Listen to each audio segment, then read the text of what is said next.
lot of people have asked for a video of this gun. A lot of people. I think this is my most requested since I put up that I was doing one. So I guess I better do a fucking video, eh? Now, anyone who knows me knows full well how much I hate working on sport guns. I really, really don't like it. It's not that it's hard, it's that it's just so many big bits. And I just really, and the mags, the fucking electric mags never work. I hate them, but I do so many. This is an S&T 240B. I think I worked on one of these many years back, or a few years back. I do not fucking remember. So I guess the insides of this gun are a mystery to me.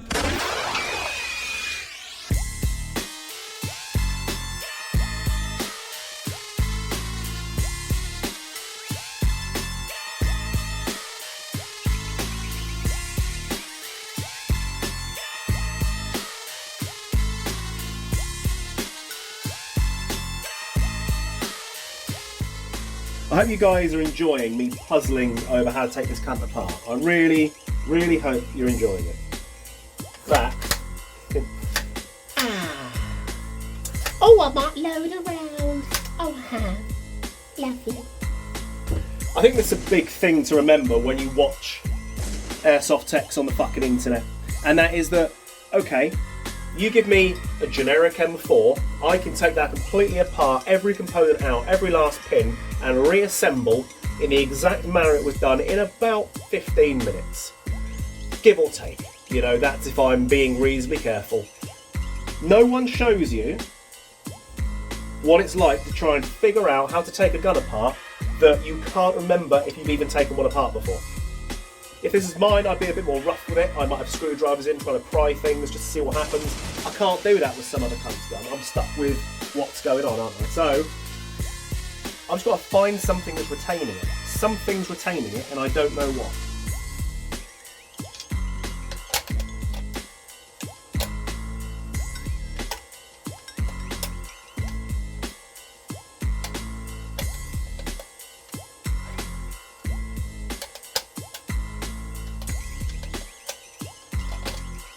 It's all so confusing! I only assume that's fucking roadkill in there. What on earth?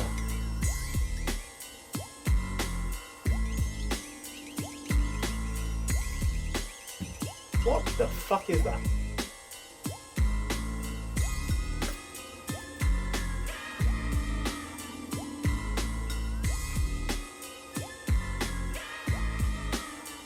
That's pubes. A whole load of fucking pubes. That is fucking disgusting. Brilliant.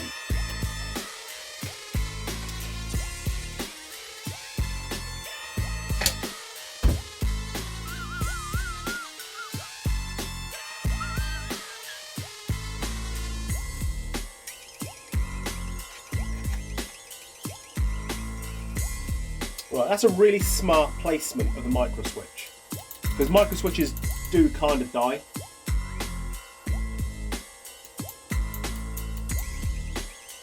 And with this, you can whip it out pretty quickly as well. You can do it on the 249 and shit, but just saying. So that's screw. So that's screw. So that's screw. Tightens up against that pin.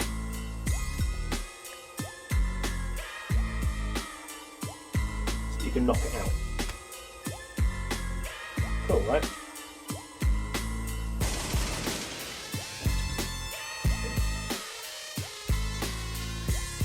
That's a tiny spring, fucking hell. It's a bit tight, but it's shimmed. Yeah, look at that. Woo, baby! Okay, AOE. There's no damage whatsoever to the piston. And that isn't terrible. Seen much worse. As far as support guns go, that is on the better side. But for longevity, we're taking the shower anyway. Take a little look at this here. That is where the bevel gear has been scratching to fuck against the side of the gearbox, right? Now that bushing is perfectly smooth. This one's raised up, that one's raised up. And we're talking they are raised up. Now I don't know if they already come with these bushings inside, or whether someone's done modifications, I can't tell. I think this is just how they are. The opposite on these ones, that one there, in the middle, nice and smooth. That one raised up, that one raised up. So, this gear has been hammering the fuck. I've taken no shims out. This has just been hammering to fuck against that bushing. Right, I can't tell if this has been done in the factory or done by somebody else. I've got no idea. I've popped the bushings out and there's quite a few different things going on. Look at that. So, starting at the top, let me get a pointy thing. Right here, very slight factory recessing. This one here, slight factory recessing. This one, no recessing. In fact, that is raised up, right? On this side, where the gear is scuffing up, you can see that that is recessed from factory. That is recessed after the fact. And this one is recessed, but it's pissed over on this side. Like it's going, it's too far that way. Or they've bored it out too far this way. So I'm going to have to modify the gearbox casing. I've also realised there wasn't a single shim in the gun. Not a single one. Little thing. It doesn't like any gears aside from its own gears. I tried numerous sets and it was bullshit. I could not get them to sync up perfectly. Would not happen. These gears would push away from each other when they got to a certain point because obviously they're not quite perfect. Fortunately I could change out the bevel gear. However, the motor, I had to remove material from the end bell because this was permanently shifted all the fucking way forward and therefore was always tight on these gears. Another reason why this is probably scratched up to fuck. As you can see, I've smoothed it all out after I've refitted gears and so forth. And now it's flawless. As you can see, it'll pick up perfectly. Ready? Yay! Great, right? Wow! Because the shape of the piston is fucking different. It takes it. It drags it back. It hits the fucking gear.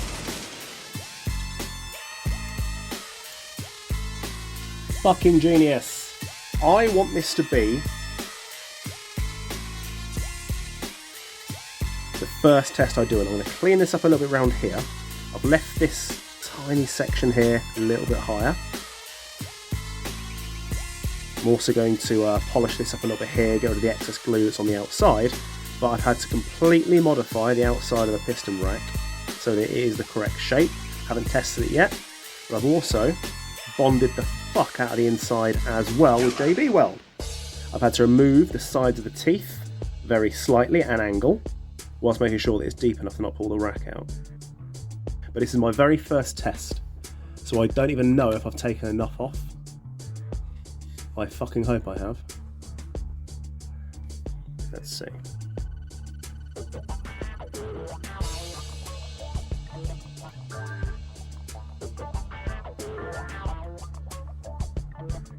I'm not actually holding that down, I'm just resting my finger on it so it doesn't jump out of the runner.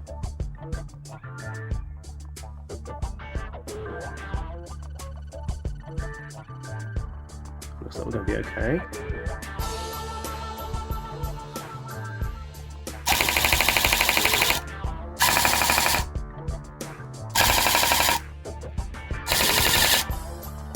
Hear that?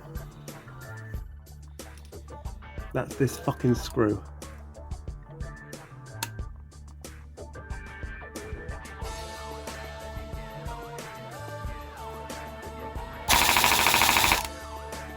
That screw there keeps fucking winding itself in. You know, physics says you can't wind a screw in by firing it, but I've had it in the past. Which is exactly why, as many times as possible, especially with support guns, I shim it so the motor is permanently out. So what I've done, first things first, let's be very clear about something. Somebody commented they didn't like my new camera angles, so I've put the old camera angle back in, right here, so that I can just fuck with that one person. All done. This has worked out fucking beautifully. I'm very, very, very, very pleased with this gun. I like the way it looks, I like the way it feels. It's a big fucking gun. It's confusing to get into, but it's a big fucking gun. Range and accuracy. Didn't touch the hot rubber, the hot unit, the barrel, nothing. It seems pretty fucking good to me. I have done my normal stuff inside the gearbox, but you saw the rigmarole I had to go through. What I've also done is I've changed out the top cover from the Airsoft version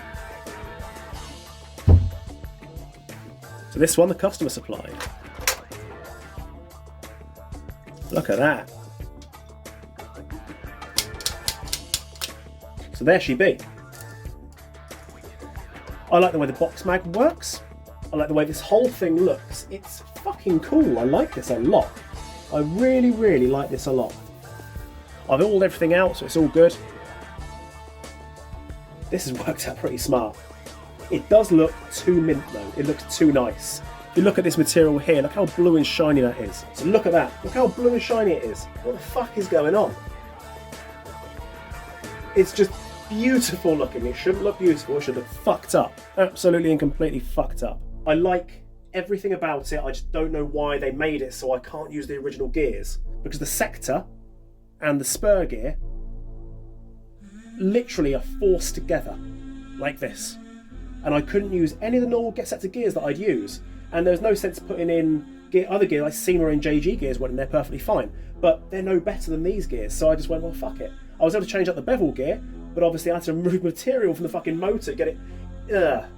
No one's managed to get support guns right yet. The closest I've come to getting a support gun right, out the box, I think, is the S&T plastic 249, because they've got a regular, boring, QD version 2 gearbox in it. But there it is. One big fucking gun. And before I go, who'd like to talk about big scopes?